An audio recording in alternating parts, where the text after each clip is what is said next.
Do you ever wonder why we idolize certain people? I just feel like we compare ourselves to our idols based on what we read about them, which is like only the good stuff. Like, I know I'm only human, right? Like, I watch weird stuff on the internet sometimes, and I just want to know, was George Washington getting up to some freaky stuff too? Or maybe not, but I know for a fact that Cleopatra was. So let's dive in, but not too deep.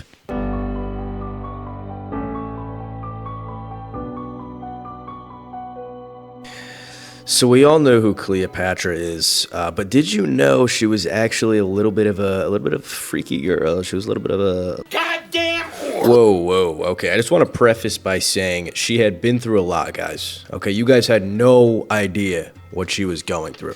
Anyway, today's story starts in 51 BC with Cleopatra only being 18 years old and ascending to the throne. Now, she was set to rule with her brother. I don't know how to pronounce his name, but he was only like 10 years old at the time. And Cleo was very assertive. She oftentimes undermined the ideas of her brother and his adversaries. For example, she would print coins with her face on them for the citizens of Egypt to use. Just little things that felt like a slap in the face, you know? So nobody behind the scenes was really messing with her, and they actually ended up voting her off the island, and she took that personal. And since history makes sense and everything was apparently just happening at the same time, the Roman Empire was heavily interested in Egypt for their grain supply, and Julius Caesar just happened to be there as Cleopatra was fleeing.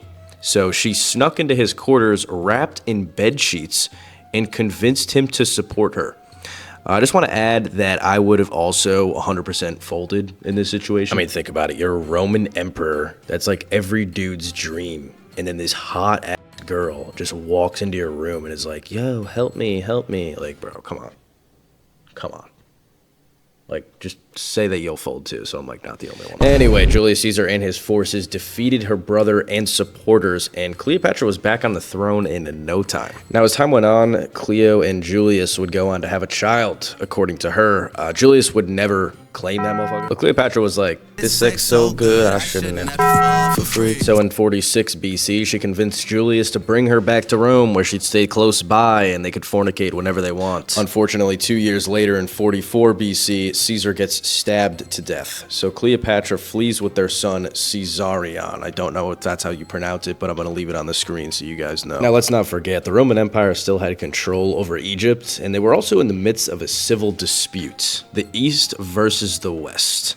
Now, get ready for the most toxic relationship you've ever seen. So after Caesar's death, two men were set to step in and control either side of the empire. Mark Antony controlled the eastern powers, while his enemy Octavian controlled the west. In 41 BC, with Egypt being a territory of Antony's part of Rome, he decided that he must speak with Cleopatra at once to discuss quote-unquote business. I think he just heard the rumors, to be honest. Now, Cleopatra pulled up to this meeting in a crazy decked out ship and was dressed up as Aphrodite, the goddess of love. This is pretty much the equivalent of Salma Hayek pulling up to your house in a Rolls Royce, dressed in lingerie and saying, hey, let's So immediately Mark Antony falls for her and actually ends up impregnating her with twins. Antony tried to stay away. He even married Octavian's sister in 40 BC to keep Cleo out of his life. Didn't work at all, by the way. After 2 years of marriage, he went on and impregnated Cleopatra again. And as time went on, Mark Antony and Cleopatra's life was basically like a never-ending party. There were rumors that they were having sex parties, orgies, that would often last weeks at a time. I just got breaking news. They actually just uncovered something from Cleopatra's tomb. It's a picture of one of the parties. Check this out. Okay, what the flicking shit? Is that flicking Diddy? Anyway, at this point, it's 34 BC, and Mark Antony has just granted a massive eastern territory of the Roman Empire to Cleopatra's kids. He was just like, yeah, these are hers now, guys. Sorry. Guy must have been hammered. And this was kind of the breaking point for Octavian. He begins a smear campaign about Mark Antony just being like a drunk, sex-crazed fool who let Cleopatra take away his manhood. Just kind of true. But, I mean, to be fair, Mark Antony was amassing some insane lore. Now, to put things into perspective, this is a time where the female orgasm probably didn't even exist. Still doesn't, in my opinion. But Cleopatra was stuffing bees into a jar and using it as a vibrator.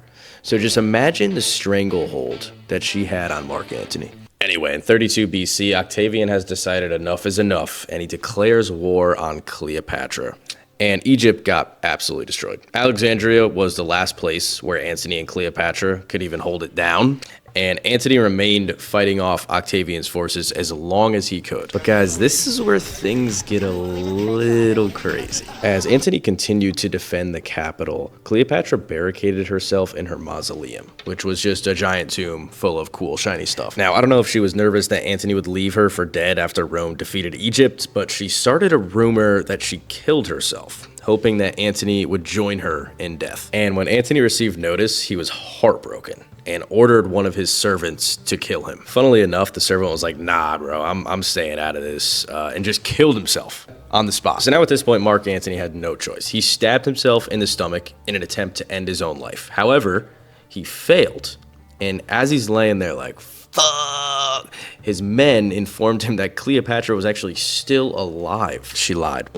Straight up lied. And Mark Antony, in his last moments, beelines it to her mausoleum, where he was hoisted up to her window and died in her arms. Cleo followed suit very shortly after. Legend says that she did it with a snake bite.